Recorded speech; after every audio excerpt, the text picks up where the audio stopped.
Hello friends, this is Ravi and इस वीडियो में आज हम देखेंगे कुछ यूनिट्स के बारे में। ठीक है, तो कुछ यहाँ पर देखे जैसे टेम्परेचर है, लेंथ है, मास है, वेट है, वॉल्यूम है। इनकी यूनिट क्या होती हैं, आइए उसको हम देखते हैं। ठीक है, तो हमारा जो टेम्परेचर है उसकी क्या यूनिट होती है, उसकी होती है केल्विन। और उसको सिम्बलाइज कैसे करते हैं, वो कैसे करते हैं। ठीक है, तो एक तो हमारा केल्विन होता है, दूसरा होता है डिग्री सेल्सियस जो जिसका सिंबल ये होता है, और तीसरा क्या होता है फ़ारेनहाइट, डिग्री फ़ारेनहाइट। ठीक है, तो ध्यान दीजिएगा कि कभी भी यूनिट लिखना, अगर केल्विन लिखना है तो वो डिग्री केल्विन नहीं लिखा होता है, कभी भी डिग्री केल्विन नहीं लिखा जाता है, वो हमेशा केल्विन लिखा जाता है। अगर डिग्री सेल्सियस में लिखना है तो हमेशा ऐसे डिग्री सेल्सियस में लिखना होता है, एंड फ़ारेनहाइट में लिख रहे हैं तो डिग्री फ़ारेनहाइट हमेशा लिखते हैं। ठीक है, तो हमारा हो गया टेम्परेचर। इसके बाद क्या है, लेंथ है।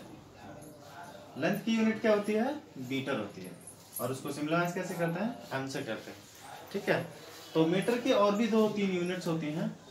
एक तो होता है सेंटीमीटर, ठीक है, जो मीटर से छोटा होता है वो होता है सेंटीमीटर। ठीक है, और इससे भी छोटी एक यूनिट होती है, वो होती है मिलीमीटर।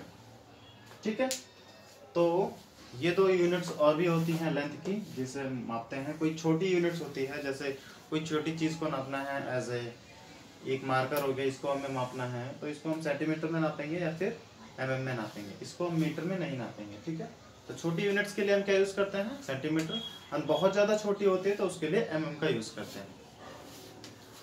इसके बाद क्या हमारा, इसके बाद है मास।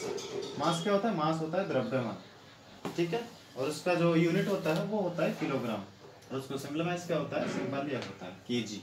ठीक है, तो ग्राम को हम किलो, जो मास होता है उसे हम किलोग्राम में भी नापते हैं, ग्राम में भी नापते हैं। ठीक है, तो जनरली यही 2 यूनिट यूज की जाती हैं, या तो उसको किलोग्राम में मापेंगे या फिर ग्राम में मापेंगे। इन्हीं 2 यूनिट्स में जनरली उसको मापते हैं। इसके बाद क्या है, इसके बाद है वेट। वेट क्या होता है, वेट की यूनिट होती है न्यूटन। ठीक है, और उसका जो सिंबल होता है वो एन होता है। ठीक है, कोई भी किसी भी चीज को उठाने में जो फोर्स लगता है वो बल होता है, और वेट को किसी लेट सपोज कोई भारी चीज है उसको उठाने में भी वो वेटेड होती है, उसको उठाने में फोर्स लगेगा। तो जो यूनिट होती है फोर्स की वो क्या होती है, वो न्यूटन होती है।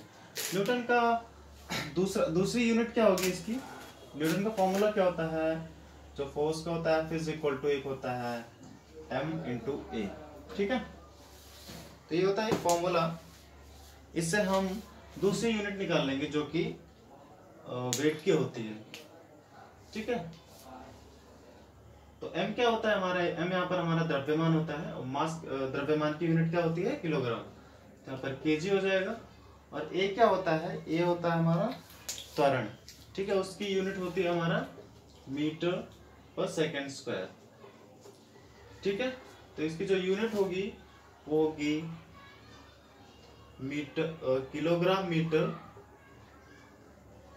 केजी मीटर, एंड नीचे क्या होगा, सेकेंड स्क्वायर।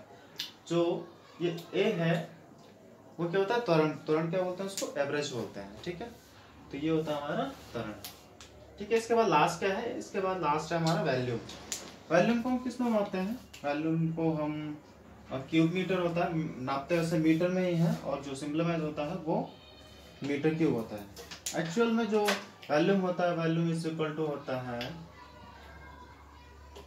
लंबाई, लेंथ, चौड़ाई इंटू ऊंचाई। हमारा जो लेंथ होता है इंटू जो विड्थ होता है इंटू हाइट। ठीक है, लंबाई गुणे चौड़ाई गुणे ऊंचाई। तो लंबाई को किस में नापते हैं, लंबाई को भी मीटर में नापते हैं। जो विड्थ होती है, विड्थ को किस में नापते हैं, उसको भी मीटर से नापते हैं, और हाइट को भी मीटर से ही नापते हैं।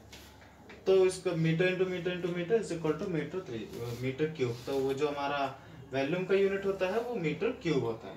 ठीक है, आई होप आपको वीडियो समझ में आ गया होगा। Thank you.